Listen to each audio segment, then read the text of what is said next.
이번에 살펴볼 서류는 재무, 제표 5가지 중에 두 번째 서류인 손익계산서라고 하는 서류예요. 회계 순환과정 도표는 내일 다시 복습할 때 다시 그려줄게요. 자, 두 번째로 만들어진 서류는 손익계산서인데요. 우리 회사가 얼마 벌었는지, 얼마 썼는지를 표시해주는 서류예요. 이걸 손익계산서라고 부르는데, 영어로 약칭해서 income statement라고 불러요. income, 돈 들어온 걸 얘기한다 그런 얘기예요. 자, 그래서 수익과 비용을 나열해 놓은 서류인데요.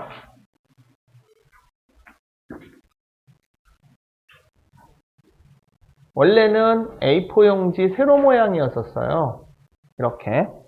그래서 우리 배운 대로 수익을 대변 쪽에 적고 비용을 차변 쪽에 적었는데 문제가 생긴 거예요. 18세기 때 산업혁명이 나면서 물건을 대량으로 만들어서 대량으로 판매하는 그런 상황이 생긴 거예요. 그랬더니 생각지도 않게 서류가 좌우로 자라는 사태가 벌어진 거예요. 여러분들처럼. 아시던지 모르겠는데 생물학적 나이로 만 18세 이전에 열심히 먹어두면 다 위아래로 자라요. 그런데 18세가 넘어가면서도 먹는 식욕을 계속 그대로 유지하게 되면 위아래가 아니라 좌우로 자라는 사태가 벌어집니다. 사람이 됐든 동물이 됐든 식물이 됐든 위아래로 자라야 이쁘지 좌우로 자라면 안 이뻐요. 그래서 저도 그걸 뼈저리게 느낀 사람 중에 하나인데 제가 지금은 이 정도 몸을 유지하고 있지만 처음에 이제 개업했었을 때는 이제 거래처도 이제 주선해야 되겠고 소개받은 데 가서 이제 인사도 하고 같이 밥도 먹고 그 다음에 돈이 필요하니까 이제 저녁에 강의를 뛰고 집에 들어가서 이제 피곤하니까 너무 피곤하면 잠이 안 오거든요. 그러니까 이제 캔맥주 하나씩 내지는 소주 한두 잔씩 먹고 자고 뭐 이런 식의 생활을 한 2년 정도 했더니 어느 날인가 이제 이를 닦으려고 아침에 칫솔질 하는데 치약 거품이 안 떨어지는 거예요. 그러니까 다 배 위로 올라오는 거야. 그때 안 믿어지겠지만 그때 최대 허리가 42인치까지 간 적이 있었어요. 진짜로 이만하게. 가지고서는 이대로 안 되겠다 해가지고 친구한테 찾아가서 이제 그 점검을 받아봤는데 고지혈증에 고당뇨에 안 좋은 건 다 있다고. 너 이 상태로 가면은 6개월 안에 죽는다고. 살을 빼래요. 살을 빼긴 빼야 되겠는데 딱히 뭐 어디 아는 데도 없고. 근데 마침 우리 거래처 사장님이 하나가 급작스럽게 살을 뺀 사람이 있어요. 2달 만에 거의 한 20kg 가까이 한 달에 10kg씩 뺀 사장님이 하나 있어요. 가지고 정말 날씬해졌는데 지금은. 그때 사장님한테 물어봤어요. 도대체 사장님은 뭘 어떻게 했길래 이렇게 살이 빠졌느냐. 나도 좀 해야 되는데. 그랬더니 자기가 잘 아는 피트니스 센터가 있는데 비용이 좀 비싸지만 거기 가면 알아서 자발적으로 안 죽을 만큼 운동하게 돼 있대요. 이게 운동하기 좋아하는 사람이 그렇게 많지가 않거든요. 근데 알아서 자발적으로 안 죽을 만큼 운동한다는 게 이해가 안 되더라고요. 그것도 안 죽을 만큼이래. 그런 게 어디 있느냐 그랬더니 일단 자기와 같이 가재요. 거기 그 주인하고 잘 아니까 관장님하고 잘 아니까 이틀 정도는 무료로 운동할 수 있을 거래. 해보고 마음에 들면 끊으래요. 그래서 한 달에 40만 원인가 그랬는데 따라갔어요. 뭔 이틀씩이야. 그 자리에서 그냥 회원가입을 했는데 왜냐면 거기 여자 트레이너가 있는데 여자 트레이너가 이뻐. 그래가지고 여자 트레이너가 와서 이제 1시간씩 봐주는데 거기에 이제 30대 40대 아저씨들 입장에서는 이쁜 여자 트레이너 가지고 어머 사장님 너무 열심히 하셨네요. 그러면서 이렇게 한 번씩 터치도 해주고 그러면 이제 기분 좋은 거예요. 그래가지고 이제 한 번이라도 더 칭찬받으려고 팔굽혀펴기 10개 하세요. 그런데 알아서 40개 50개씩 막 하게 되더라고요. 나도 그랬어. 그러고 나니까 진짜 살이 쑥 빠지는 거예요. 가지고는 그러고 나서 이제 나중에 보니까 그 여자 트레이너가 텔레비전에 나옵니다. 가지고서는 스타킹인가?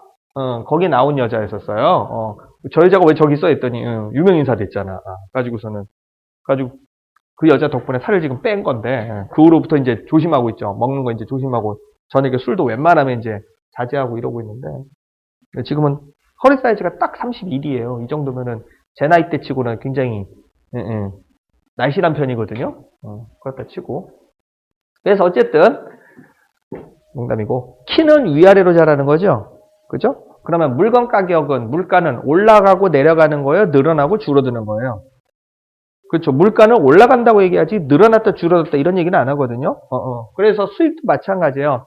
수익이 올라갔다 내려갔다라는 표현을 사용하지 않는데 이유는 수익과 비용은 수명이 1년이에요. 올라갔다 내려갔다라고 하려면 작년 대비 올해께 올라갔다라고 해야 되기 때문에 기간이 2년 이상짜리 자료가 있어야 돼요. 근데 수익과 비용은 수명이 몇 년? 1년이라고 했잖아요. 그러니까 올라가고 내려가가 아니라 늘어났다 줄어들었다라고 표현하는 거예요. 그래서 수익이 늘어나고 비용이 늘어나다 보니까 서류가 좌우로 자는 사태가 벌어진 겁니다. 참고로 재무제표 5개는 원래 전부 다 서류가 이렇게 세로 모양이었었어요. 세로 모양이었는데 산업혁명이 나면서 물건을 대량으로 만들어서 대량을 팔다 보니까 두 번째 서류 얘만 옆으로 이렇게 자라는 거예요. 그러면 회사에다 보고할 때 서류가 이런 모양이 나오면 좋아요, 싫어요? 사장님이 싫어하죠. 일단 서류는 뭐하고 봐야 돼요?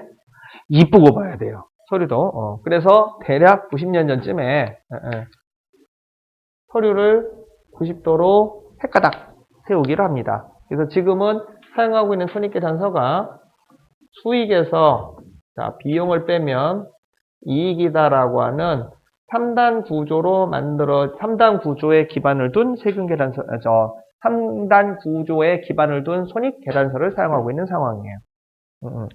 왜? 이쁘라고. 그런데 이걸 본업과 부업에 맞춰서 몇 개로 찢어 발긴다? 5개로 찢어 발기게 돼요. 이게 에디슨하고 관련이 있는데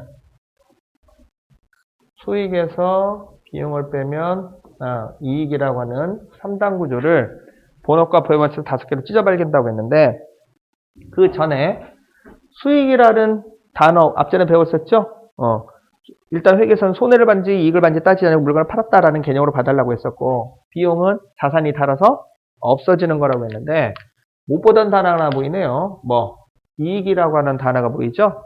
수익에서 비용을 뺀 걸 이익이라고 하는데 이익을 회계학에서는 비용을 초과하는 수익을 이익이라고 부르자 이런 식으로 알 듯 모를 듯한 소리를 해놨어요. 뭔 소리인지 하나도 모르겠죠? 예를 들어 설명을 할게요. 자, 제가 티셔츠 가게를, 옷 가게를 하나를 차린 거예요.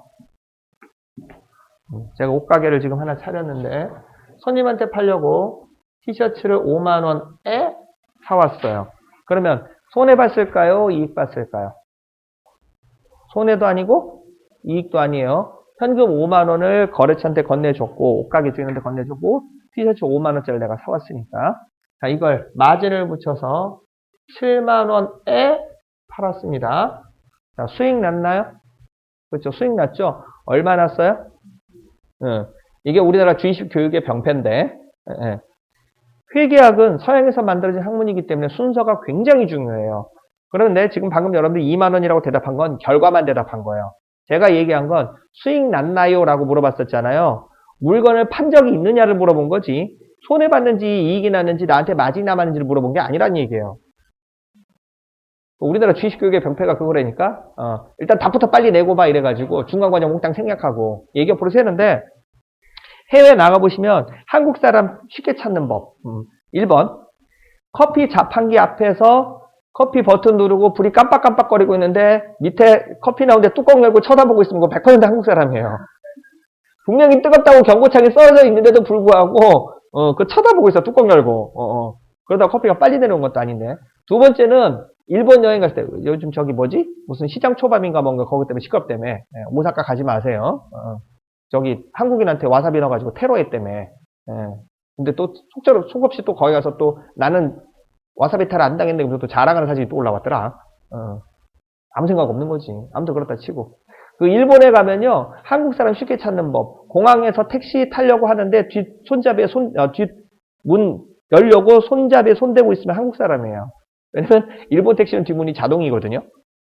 택시 운전기사가 이렇게 버튼 눌러주면 자동으로 열리고 뒤에 앉으면은 안전벨트 자동으로 내고 문도 자동으로 닫혀요. 근데 그거 시간 3초가 아까운 거야. 문 잡고 덜거덕거리고 있어.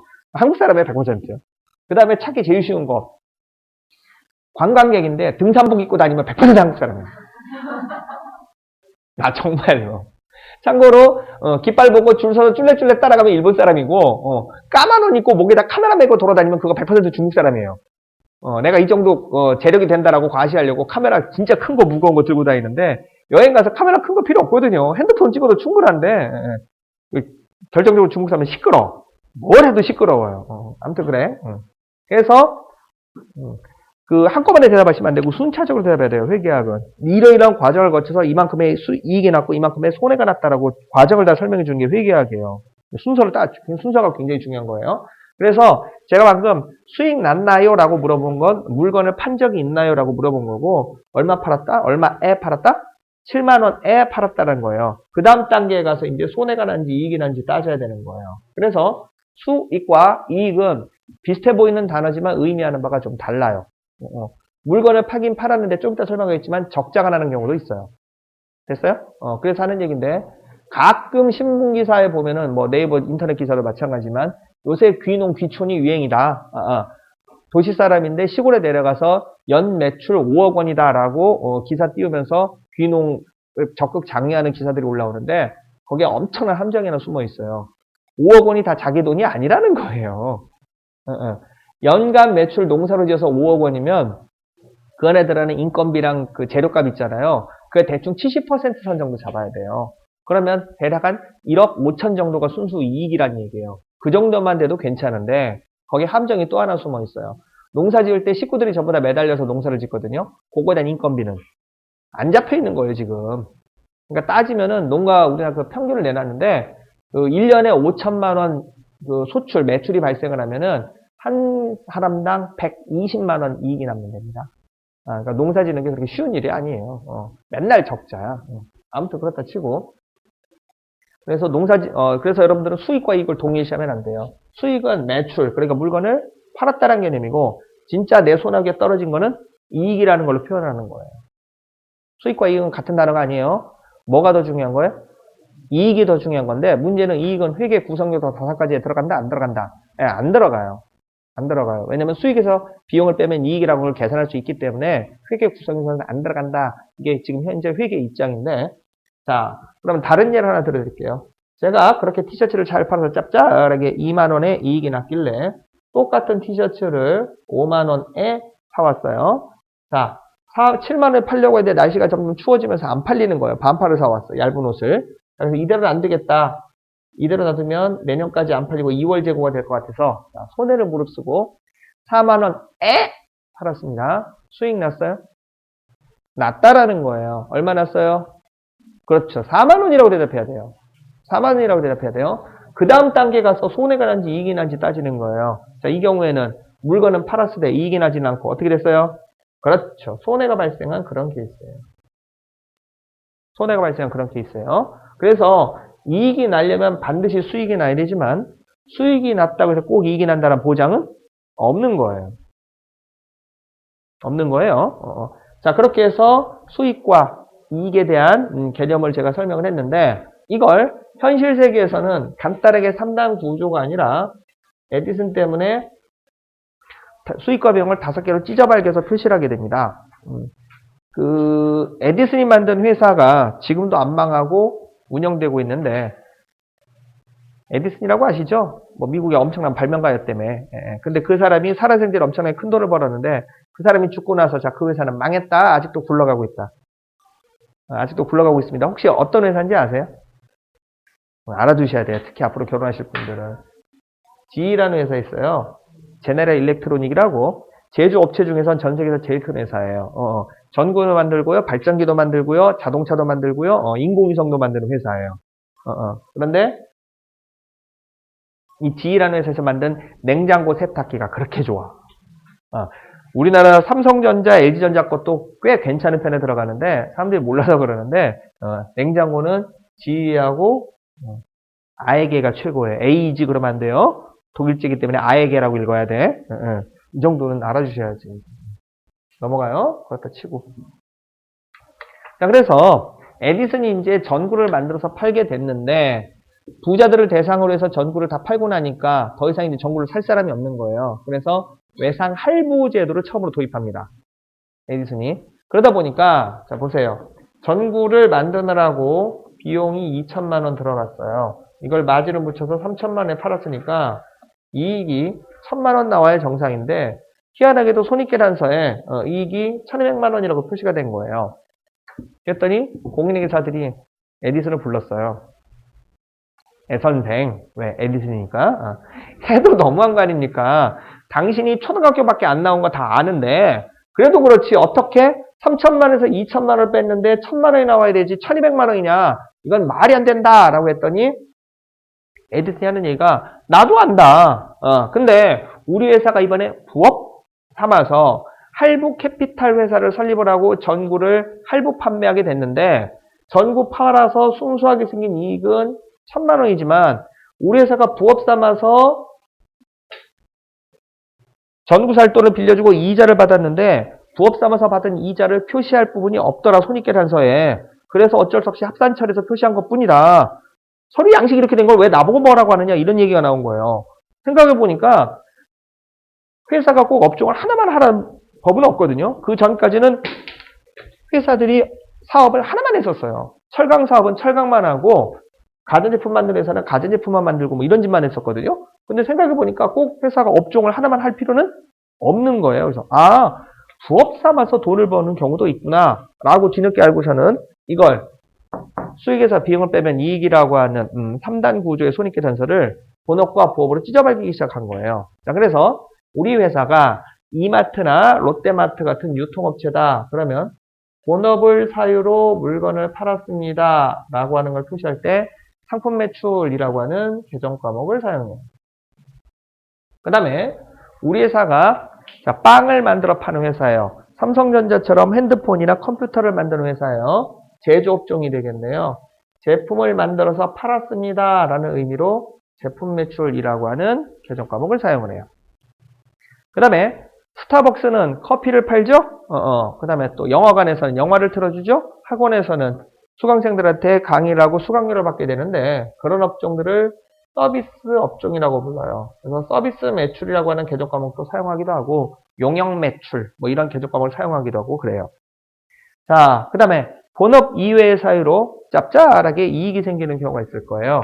그걸 본업 이외의 사유로 이익이 생긴 겁니다. 그래서 영업의 수익, 본업 이외의 사유로 물건을 팔았습니다. 그래서 영업의 수익이라고 하는데 제일 대표적인 게 우리 회사가 이자 돈을 받아먹을 목적으로 본업은 제조업인데 은행에다가 돈 넣어놨더니 이자가 붙었네요. 그걸 이자 수익이라고 불러요. 본업을 사유로 이자 돈을 받는 데도 있어요. 은행 같은 데가 그런 게 있죠. 어디냐. 아무튼 그래서 본업을 사유로 이자를 받으면 위로 가는데 본업 이외 사유로 부업 삼아서 여윳돈을 은행에 넣어놓고 이자를 받으면 밑에 칸으로 가는 거예요. 그 다음에 나중에 차근차근 배울 텐데 우리 회사가 트럭이나 책상 같은 걸 갖고 있다 팔았어요. 그러면 본업 이외 사유로 책상이나 트럭을 팔게 되는 거거든요. 그런 거를 유형, 자산, 처분, 이익 뭐 이렇게 불러요. 요거는 금요일날 설명하게 될 거예요. 아니면 월요일날쯤 그때 가서 일단 보도록 하고 아무튼 본업 이외 사유로 이익이 생기면 다 아래 칸이에요. 본업 이외 사유로 다 아래 칸에 이익이 생기면 다 아래 칸에 넣는 겁니다. 자, 그러면 보시는 것처럼 수익을 본업과 부업으로 찢어 발겼으니까 비용도 본업과 부업으로 찢어 발겨주셔야 되겠죠. 그래서 본업에서 발생한 비용과 본업 이외 사유로 발생한 비용을 두 개를 찢어 발기게 되는데 본업 이외 사유로 발생한 비용을 영업의 비용이라고 불러요. 쉽게 말해서 아무리 많이 지출해도 우리 회사 장사 잘 되는 거하고 관련이 없는 종류들. 그러니까 대표적인 게 기부금이 되겠습니다. 좋은 일에 써달라라고 맡기는 걸 얘기하는데 기부를 많이 한다고 우리 회사가 장사가 더 잘 되는 건 아니죠. 참고로 광고 선전비, 우리 회사가 광고를 많이 내보내요. 그럼 우리 회사 물건이 더 잘 팔리나요? 그죠? 광고 안 했었을 때보다 광고하는 게 훨씬 더 많이 팔리거든요. 그건 조금 이따 얘기할 판매비와 관리비 그래서 본업을 사유로 비용이 발생한 거고 이거 기부금은 우리 회사가 기부를 많이 했다고 해서 장사가 더 잘 되는 건 아니거든요. 기부금 안 내도 돼요. 그런데 좋은 일 하겠다고 내놓은 거 비용 처리가 됩니다. 그 다음에 이자 비용이요. 은행에서 대출을 받았대요. 그러면 이자 비용이 발생하게 되는데 이자 비용이 많이 발생하면 은행에서 대출을 많이 받아야 돼요. 그러면 대출을 많이 받았으면 우리 회사가 장사가 더 잘 되나요? 그거는 아니죠. 그래서 우리 회사 장사가 잘 되는 거는 전혀 관련이 없는 지출을 영업의 비용 이렇게 불러요. 됐죠? 그 다음에 많이 지출하면 많이 지출할수록 우리 회사가 장사가 더 잘 되는 비용이 있는데 자, 우리 회사가 외부로부터 물건을 사들여서 마진을 붙여서 손님한테 팔았습니다. 그러면 본업을 사유로 팔려나간 물건값을 매출 원가라고 불러요. 매출 원가라고 불러요. 자, 그 다음에 이 물건을 팔기 위해서는 여러 가지 자질구레한 비용들이 들어가겠죠? 일단 직원들한테 월급을 지급해야 직원들이 열심히 물건을 대신 팔아줄 거예요. 그 다음에 물건을 많이 팔려면 광고, 선전비도 지출이 나갈 거예요. 물건 팔다 보면 전화도 해줘야 되겠죠? 통신비. 직원들이 출장 가겠죠? 여비교통비 뭐 이런 게 발생을 해요. 그냥 대충 이런 게 있구나 정도만 알아두세요. 나중에 문제 풀면서 그때 가서 자세하게 또 설명할 거니까 그냥 이런 게 있구나 정도만 알아두시면 충분해요. 이렇게 물건을 팔기 위해서 나간 부대 지출 비용들을 회계학에서는 전부 다 묶어서 판매비와 관리비라고 부른답니다. 판매비와 관리비.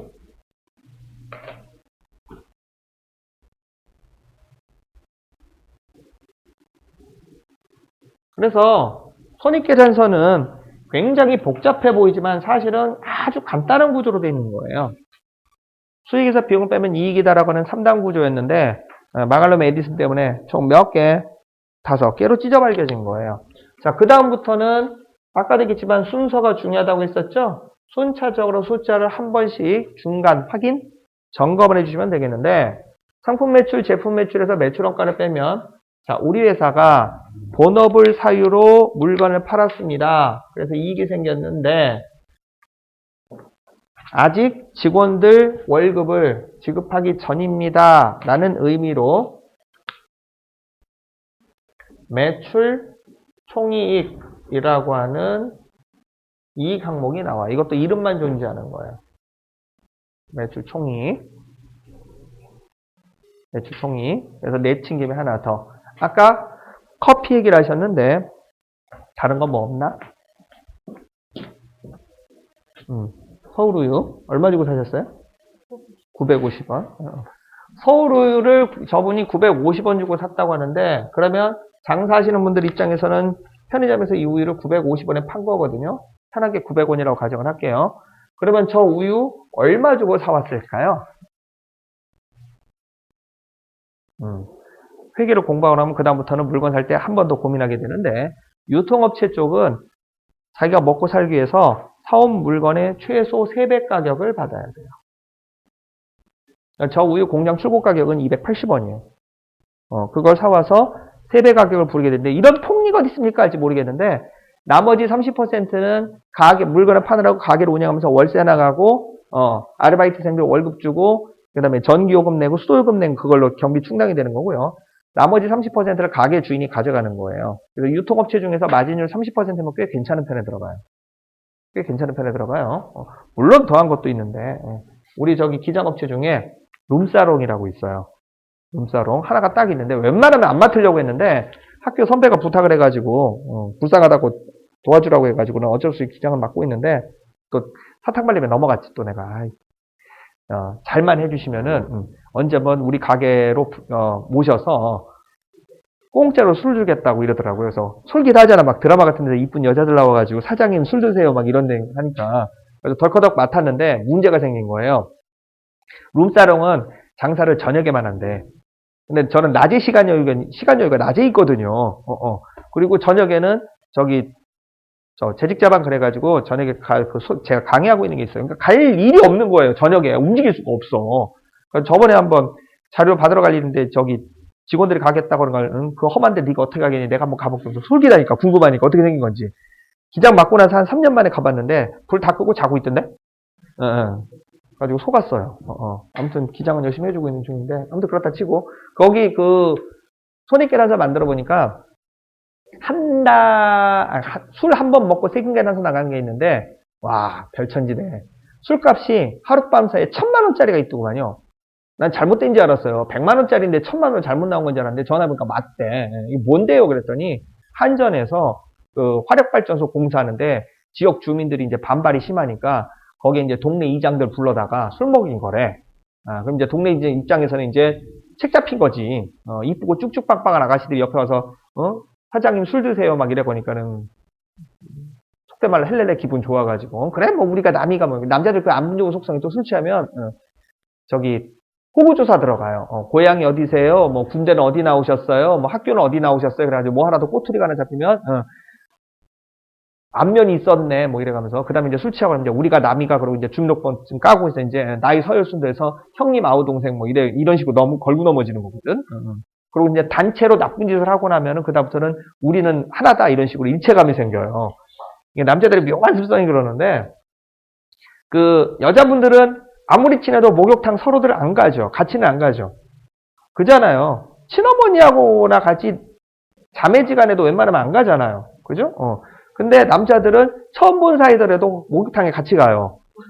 진짜로. 콜라당 벗고 나면 너랑 나랑 옷 하나 걸친 것도 없고 네 거 흉한 거 나도 봤거든 이러고서는 우리는 하나다 이런 식으로 못된 식구가 생겨. 그래서 남자들은 친해지려고 목욕탕을 가요.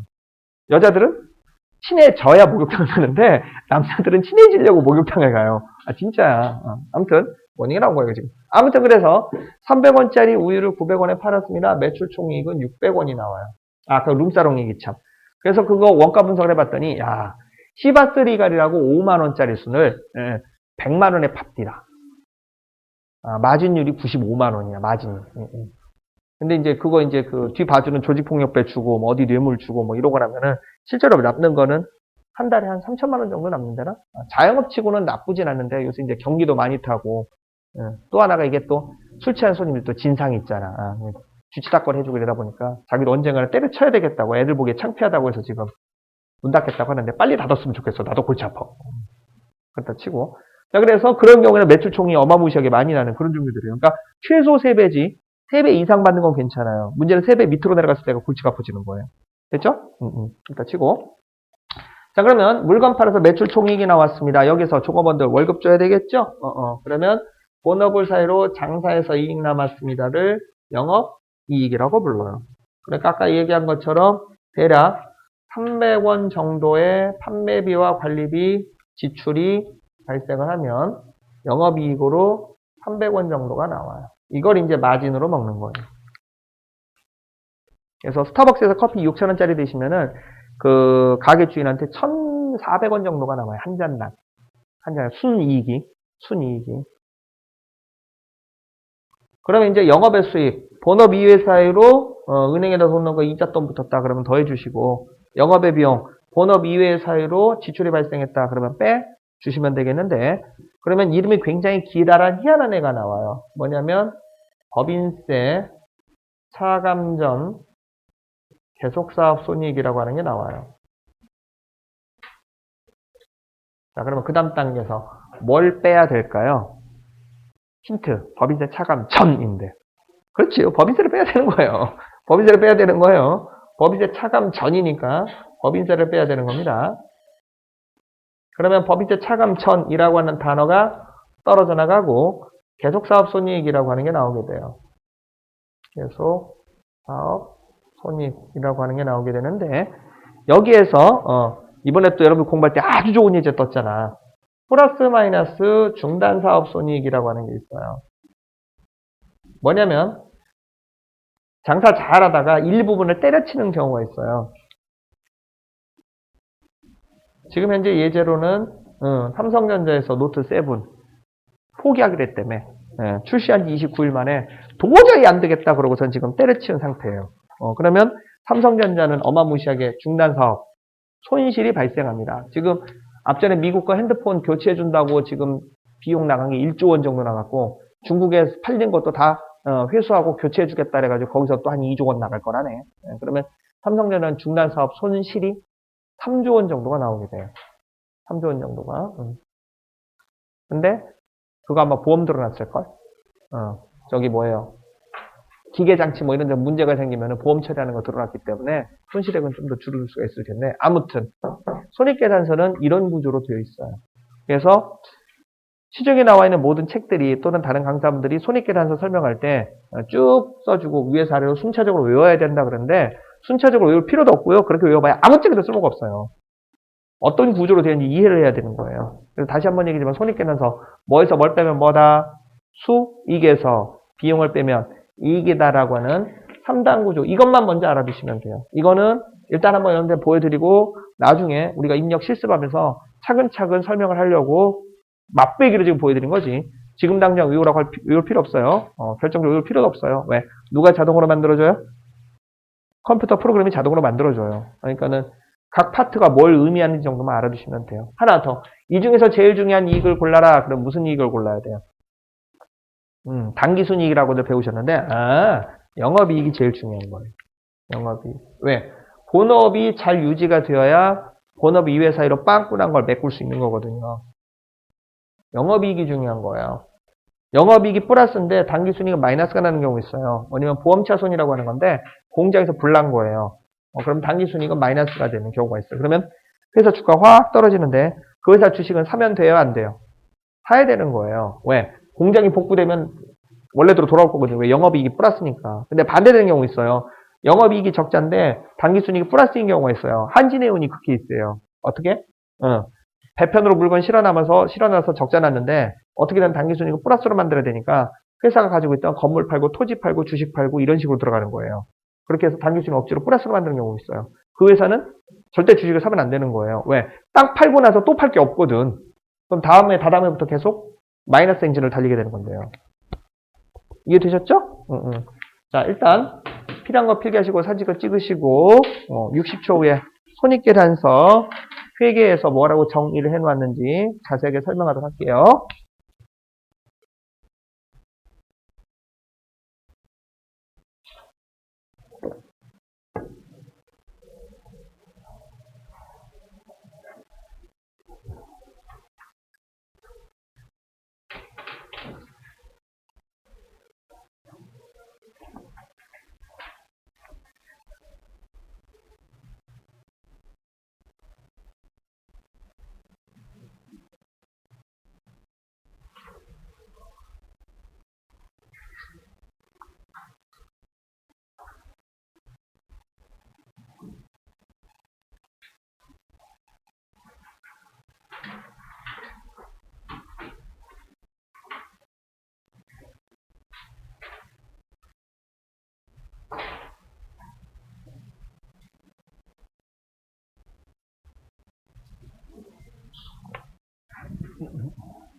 자, 됐죠?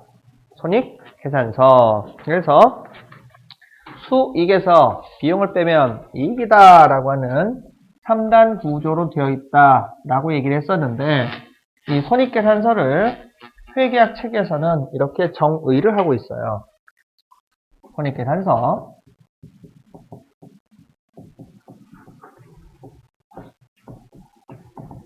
수익과 비용을 나열한 서류인데요. 회사의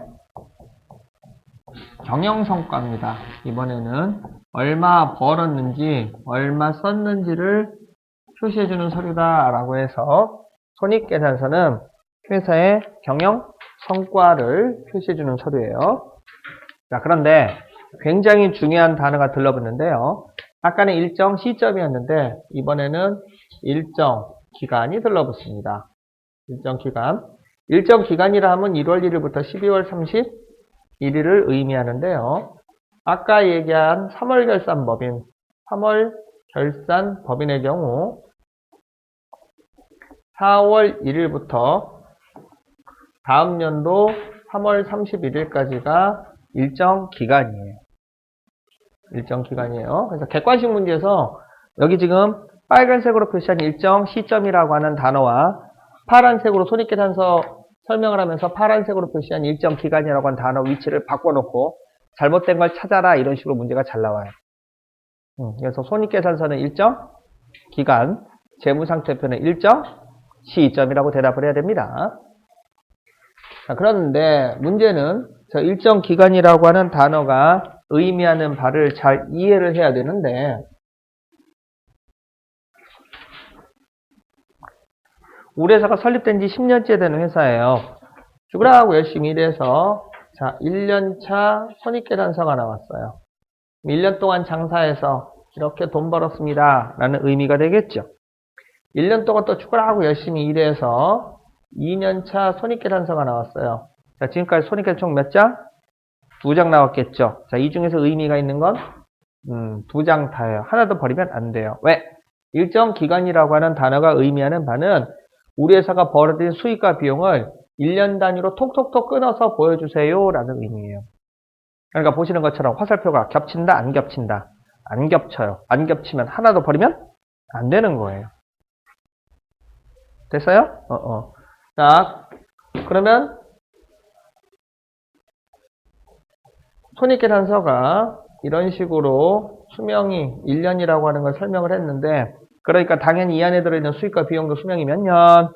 1년씩 되는 거예요. 자, 그래서 굉장히 중요한 그리고 좀 어려운 단어가 나오는데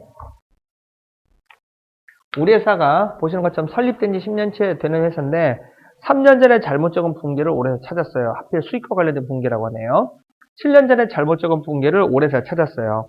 하필 비용과 관련된 분기이네요. 자, 그러면 수익과 비용에 관련된 오류일 때는 수익과 비용에 관련된 오류일 때는 원칙적으로 중대한 오류로 추정을 합니다. 중대한 오류로 추정을 합니다. 중대한 오류로 일단 추정을 하게 되는데 이걸 뜯어고치기는 뜯어고쳐야 되는데 아까 되겠지만 수익과 비용은 수명이 몇 년? 1년이라고 했었죠? 그래서 손익계산서 안에서는 뜯어고칠 수가 없고요. 다른 방법을 동원해서 뜯어고쳐야 되는데 바로 이어서 배울 텐데요. 이익, 잉여금, 처분, 계산서라고 하는 서류가 있어요. 이익, 잉여금, 처분, 계산서. 이익여금 처분계산서 상에 전기 2월 이익 잉여금이라고 하는 항목이 있는데요. 얘를 직접 수정을 하고 이걸 직접 수정을 하고 관련 재무제표를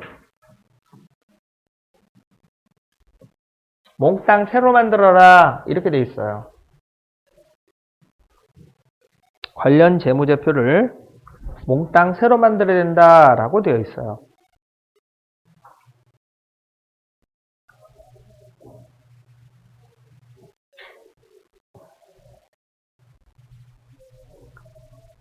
이렇게 복잡해진 이유는 딱 하나예요. 수익과 비용의 수명이 몇 년이라고요? 1년이다 보니까 1년이 지나가 버리면 뜯어고칠 수가 없어요. 그래서 저렇게 복잡해져 버리는 거예요.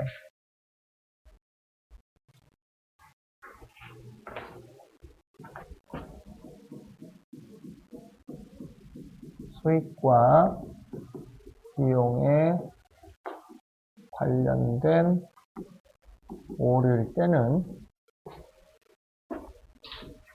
원칙은 중대한 오류로 추정을 하고요.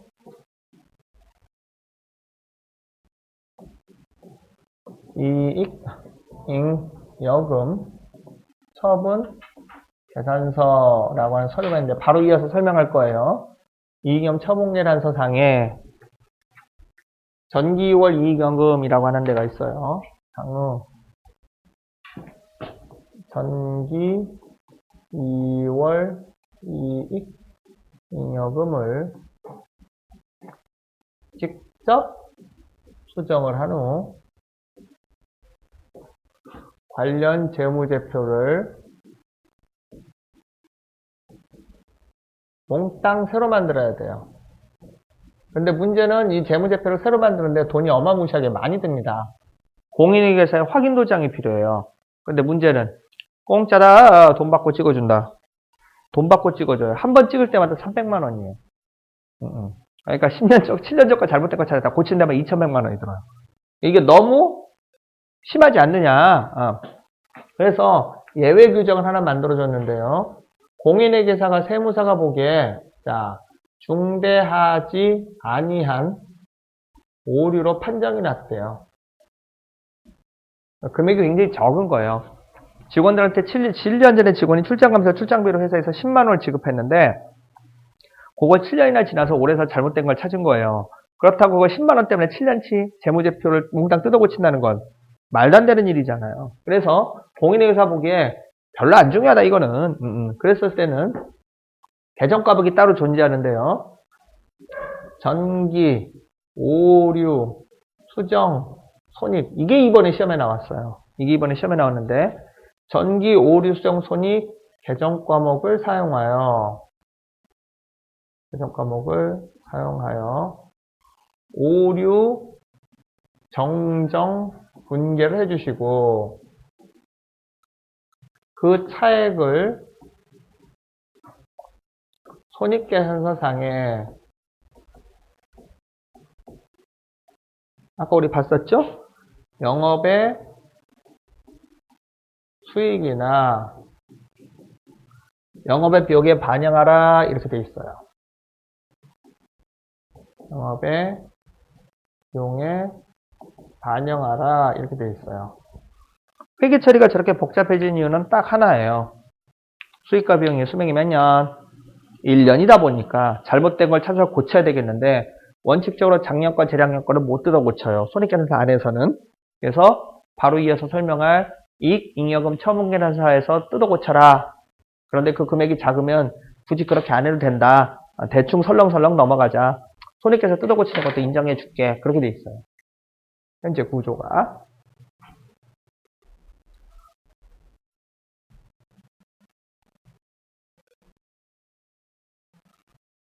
자, 세 번째로 설명할 서류는 이익잉여금 처분계산서인데 그거 설명하다가 잘리게 생겼어요. 앞서도 얘기했지만 강의 내용은 시원찮아도 쉬는 시간은 악착같이 지키는 나름 성실한 강사랍니다. 쉬었다가 세 번째 서류인 이익잉여금 처분 계산서 설명해 줄게요. 쉬세요.